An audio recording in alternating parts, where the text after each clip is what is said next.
Hello, I'm the Nostalgia Critic. I remember it so you don't have to.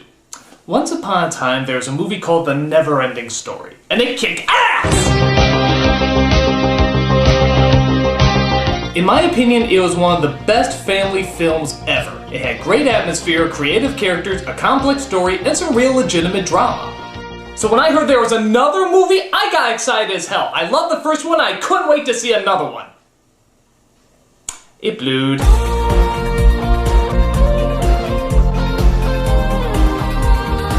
I mean, what a cheap follow-up. For a film series that was so gripping and even challenging for younger viewers, Never-Ending Story 2 gave us a really watered-down, half-assed version of its predecessor. What a disappointment. So, let's see why The Never-Ending Story should have ended. First of all, I should point out that none of the original cast is in this movie. The characters are the same, but none of the same actors play them. I guess you could argue that the actors were too old by that time, but if Hermione's breasts are still in high school, then I'll believe any age that you throw at me. So our first big replacement is the overly imaginative Bastian, who's played by Jonathan Brandis. Yeah, you remember, the hallucinating nutball from Sidekicks. Does this kid ever play someone mentally stable? Now granted, the one downside of the first film was the actor who played Bastian. He was kind of a wimp and really annoying. But that all changes here. In this film, he's really a wimp and kind of annoying. So I guess it balances out. On top of that, it's just not that great a performance. I mean, it's better than the first film, but I'm... Yes? Don't act like you don't see me. What are you talking about? You've been ignoring me since the beginning. Don't act like you don't know why I'm here. No, I don't. I mean, what, is it the Jonathan Brandis kid? I mean, what about him?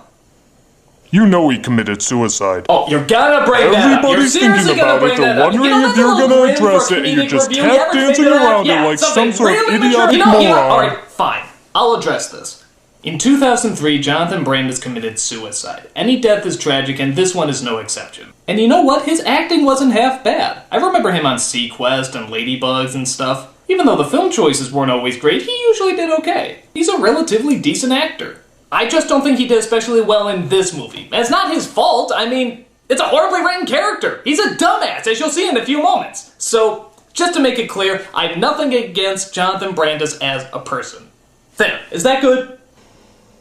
Gee, that was awkward. You know, fuck you goddamn elephant! Oh, no, not that, forget it. So we see young Bastian in his swimming class where, Hi, Speedo! Where his teacher calls him Hi, Speedo again! And wants him to try out on the big board Hello Humorous Clown Shorts.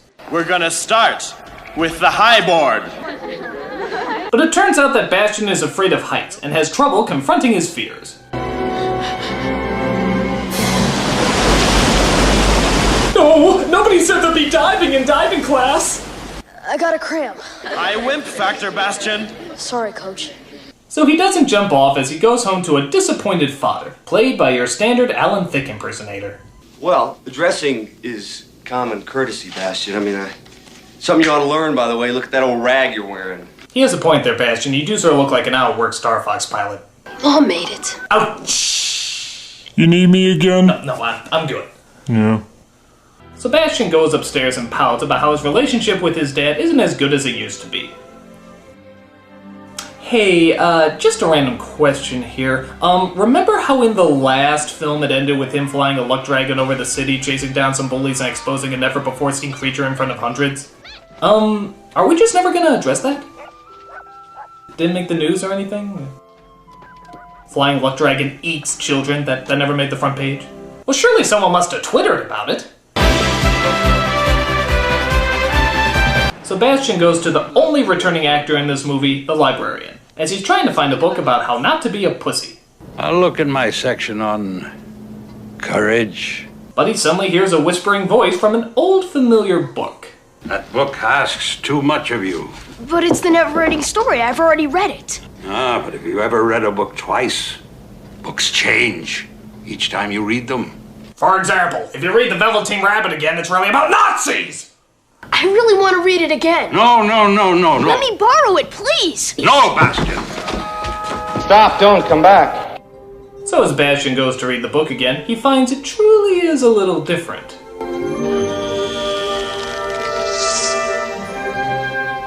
Well, that's inviting. He finds that the orange symbol on the front can actually be taken off now. But not only that, he can enter the fucking book! Fantasia. Just pray it's not Fantasia 2000. The annoying celebrity cameos will be through the roof.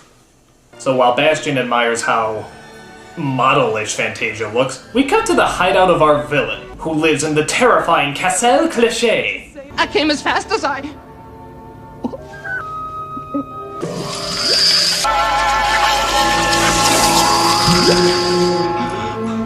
I guess she had to put her face on.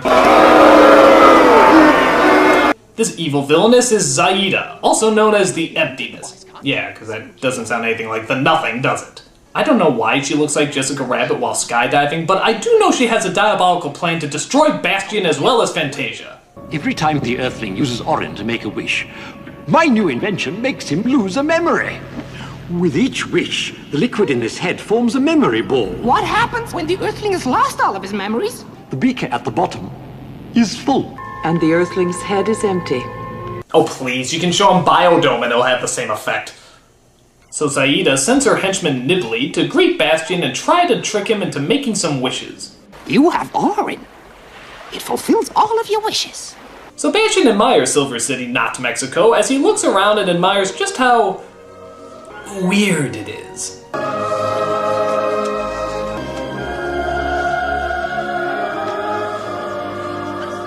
Everything seems fine in Fantasia. Fine? Fine? Maybe for Burning Man, this is pretty fucked up to me.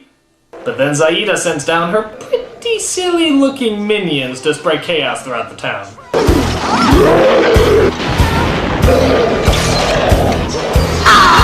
So you think you can stop me, do you? Take that!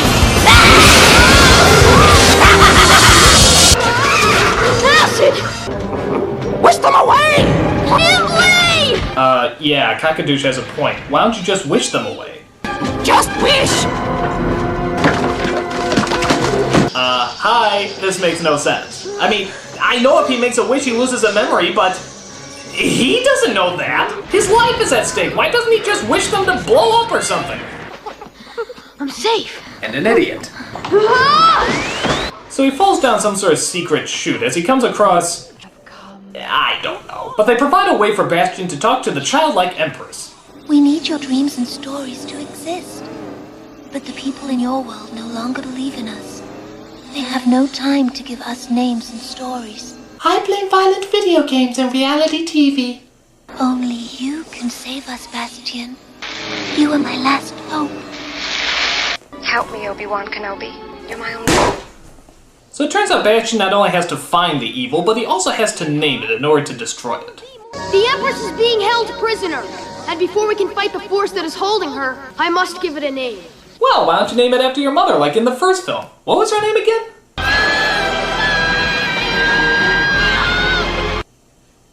Yeah, call it that.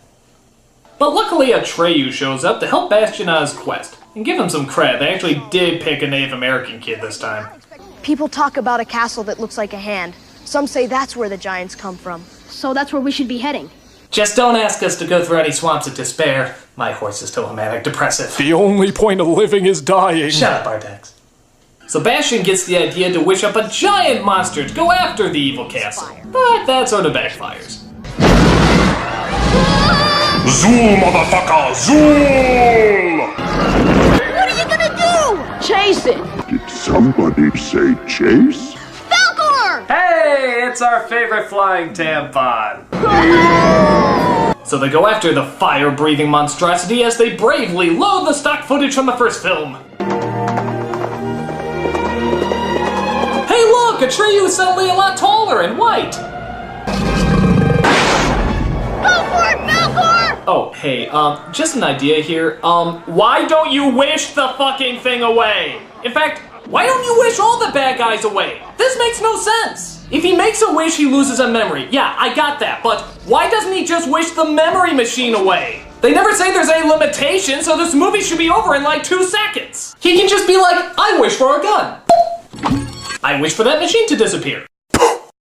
Bye.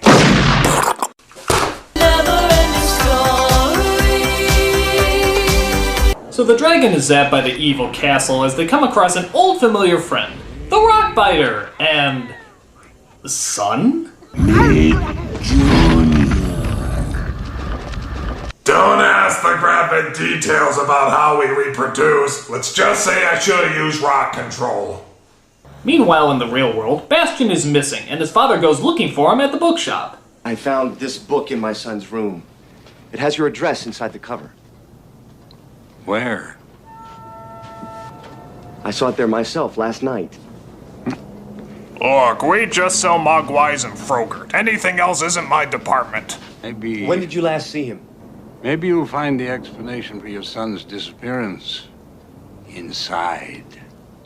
Inside my trunk. He's quite the little fighter, I tell you. So Atreyu meets up with Bastian as they try to figure out a way inside the fortress. So that's the plan. What? 3 arrows? That's your plan? Yeah, Napoleon himself couldn't have come up with something better. It's dangerous, but it just might work. The second arrow looks especially dangerous. So they try sneaking into the castle while the lasers seem to be playing Missile Command, but Bastian gets caught in one of the beams.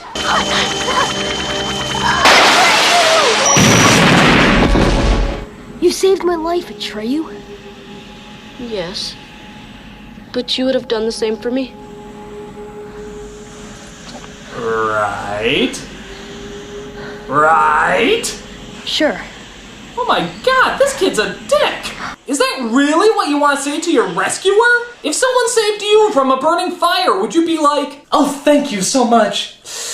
Just a heads up, if you were in the same situation, burning alive in a tall building, I would probably get pizza. Nothing personal, I just can't stand your guts. So the guards come out and try to stop them from entering the castle. This looks like a job for Fabergé eggs. Go!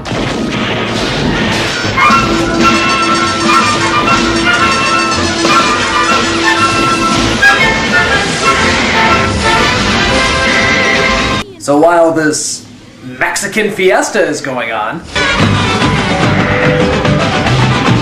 Bastian manages to get inside, but Atreyu is caught by the guards. Atreyu! Grab it! Whoa! Hold on! Okay, seriously, he's not wasting a wish to save his best friend? What kind of asshole kid is this? I've seen more kindness at a skinhead rally.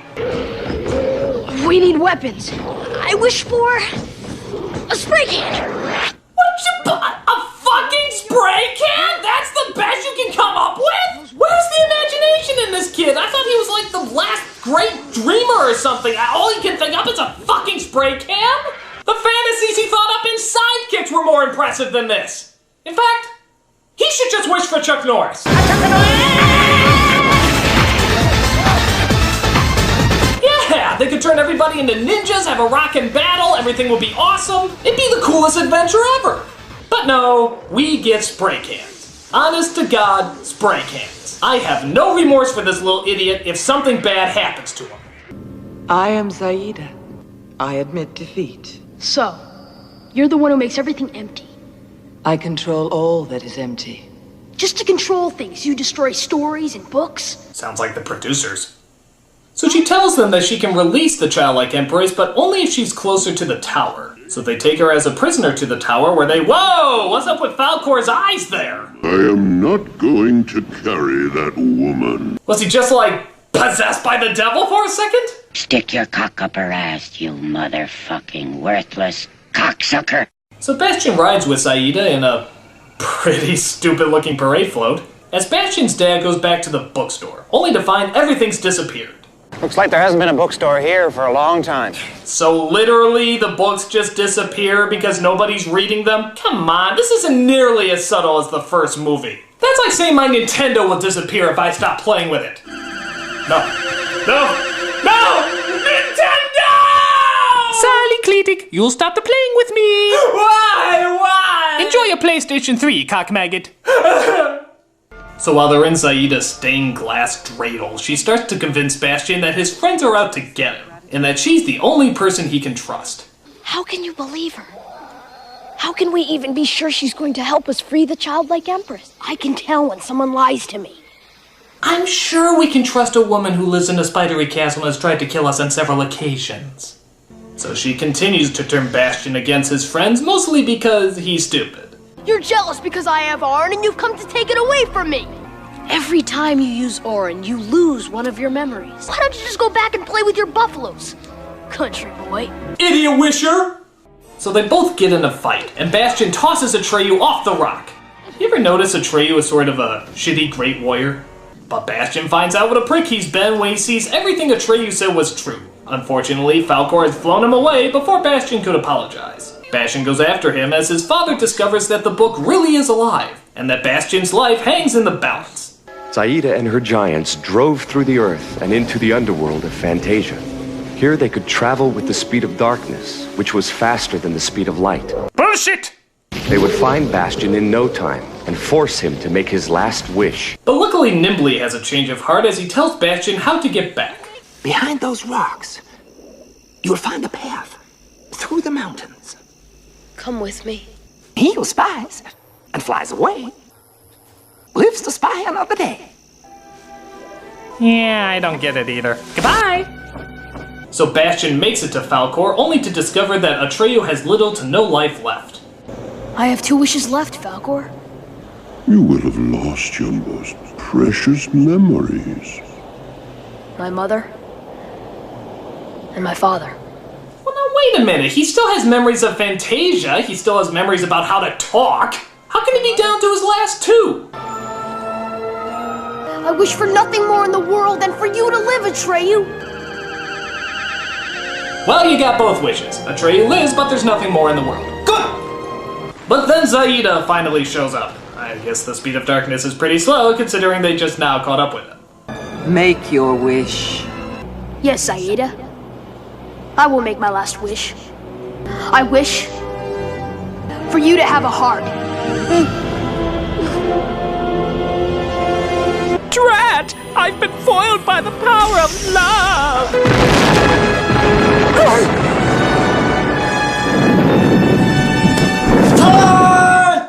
No, it's cool. What? Yeah, they got it taken care of. Oh man, the one time I can use this fucking thing and it doesn't do shit! So, because hearts apparently cause people to explode, Fantasia is back to normal, and the childlike Empress is set free. You have found the only wish powerful enough to save us, Bastion. Apart from I wish Fantasia was saved. Why didn't you do that again? But Bastion still has to go home, and unfortunately the only doorway back is the ironic one. That's the way home? Yes, Bastion. The only way. There is also the tunnel of fluffy pillows, but it's being repainted. So Bastion makes his leap of faith and finally returns home. The only upside in any of this is that while the credits roll, I get to hear that kick-ass song again. Never-ending story.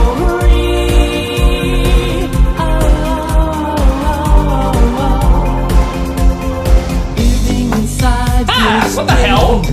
You couldn't even give me the entire song? Oh, you half-assed nincome shit! In fact, everything about this movie is half-assed! The story's not interesting, the message is taken way too literally, and of course, the logic just makes no sense. Why would a kid who can wish for anything wish for nothing? He has the powers of a god, and what does he fucking wish for? A goddamn spray can. This movie is bullshit from beginning to end. But, on a happy note, I am very satisfied that this is the very last Never-Ending Story movie. They never made another god-awful sequel that I would have to review. There's a Never-Ending Story 3! There's a Never-Ending Story 3! Come on!